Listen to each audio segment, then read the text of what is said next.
The plains didn't forgive easily. They remembered every footprint, every drop of blood soaked into their dust. And that morning, the land lay quiet in a way that felt like it was holding its breath. My ranch sat alone at the edge of nowhere, weather-beaten boards, a leaning windmill, and fence posts scarred by years of wind and regret. The sun crept low over the horizon, bleeding gold into the haze, turning the dust into fire. I stood on the porch with a coffee gone cold in my hands, staring out at a world that had already taken more from me than it ever gave back. That was the morning they rode in laughing. 6 men, hard faces, loose morals, rifles slung easy like they'd used them before and enjoyed it. Their horses kicked up clouds of dust as they crossed my land without asking. Hooves trampling the earth like they owned it.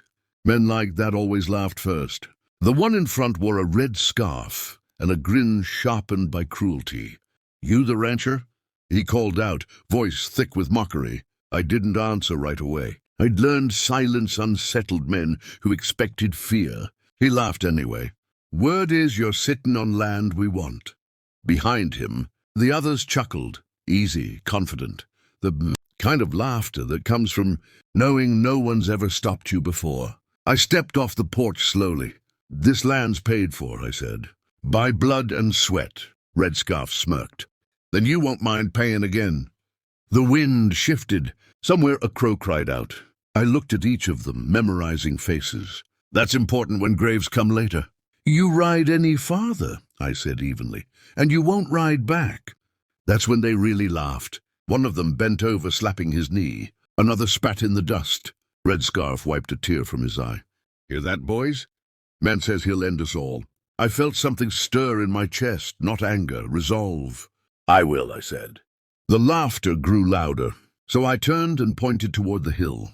It rose behind the ranch, subtle at first glance. Just another rise in a sea of dirt and grass, but up close you could see them. Wooden markers, stones, crosses made from broken fence rails. Too many to count at a glance. The laughter died. Every man followed my finger. "That hill," I said quietly, "is where men who laughed at me now sleep." The wind blew harder. Dust swirled. A horse snorted nervously. Red Scarf's grin faltered. "You expect us to believe that?" "I don't expect anything," I replied. "I'm just telling you where you'll end up." For a moment no one spoke. Then one of them laughed again, but it sounded thinner this time. They left soon after. Not running, not apologizing, but slower than they arrived, watching the hill like it might move.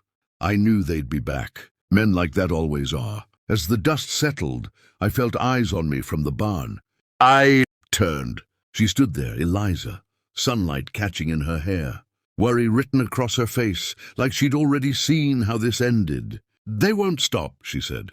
"I know." She stepped closer. "You can still leave." I looked back at the hill, at the graves, at the land. "No," I said. "This place already took too much from me." That night I sat alone, cleaning my rifle by lantern light, every scrape of metal sounding louder than it should. Outside, the plains whispered with the promise of violence. And far off in the dark, I heard horses. Dawn didn't come gently. It clawed its way over the horizon, dragging pale light across the dusty plains, like a blade scraping bone. The windmill creaked as if warning the land itself, its rusted arms turning slow and uneven. I stood behind the corral fence, rifle resting against my shoulder, eyes fixed on the low ground beyond the mesquite trees.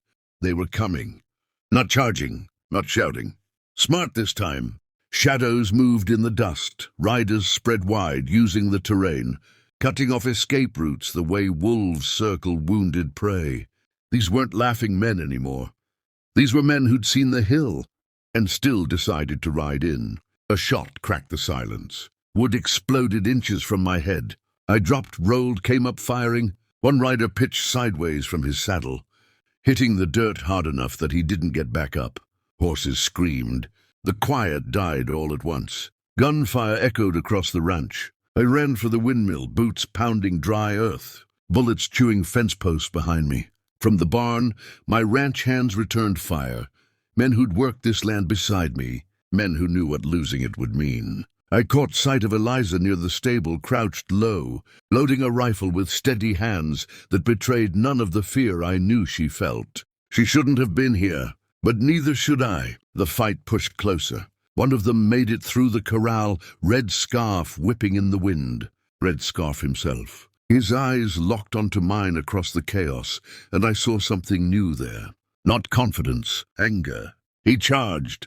I waited until the last second, then fired. His horse went down hard, throwing him forward. He hit the ground, rolled, came up firing wild.